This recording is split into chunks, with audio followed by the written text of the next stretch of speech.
యాకోబు రాసిన పత్రిక 5వ అధ్యాయం. ఇదిగో ధనవంతులారా, మీ మీదికి వచ్చేడి ఉపద్రవములను గుచ్చి ప్రలాపించి ఏడుగుడి. మీ ధనము చెడిపోయెను, మీ వస్త్రములు చిమ్మటలు కుట్టిన వాయను, మీ బంగారమును మీ వెండియు తుప్పు పట్టినవి. వాటి తుప్పు మీ మీద సాక్ష్యముగా ఉండి అగ్నివలె మీ శరీరములను తినివేయను. అంత్య దినముల యందు ధనము కూర్చుకొట్టిరి.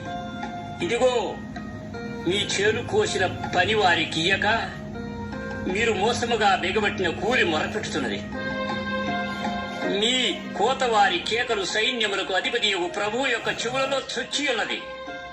మీరు భూమి మీద సుఖముగా జీవించి భోగాసక్తులై వదదినమునందు మీ హృదయములను పోషించుకుంటే మీరు నీతిమంతులైన వారికి శిక్ష విధించి చంపుదురు. అతడు మిమ్మును ఎదిరింపడు.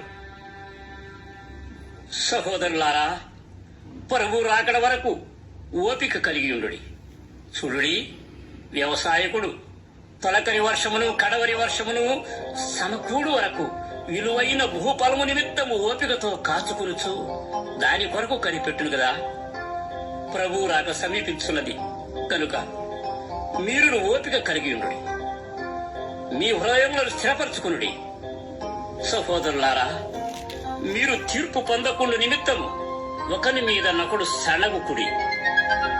ఇదిగో న్యాయాధిపతి బయట నిలిచిన్నాడు. నా సహోదరులారా, ప్రభువు నామమును బోధించిన ప్రవక్త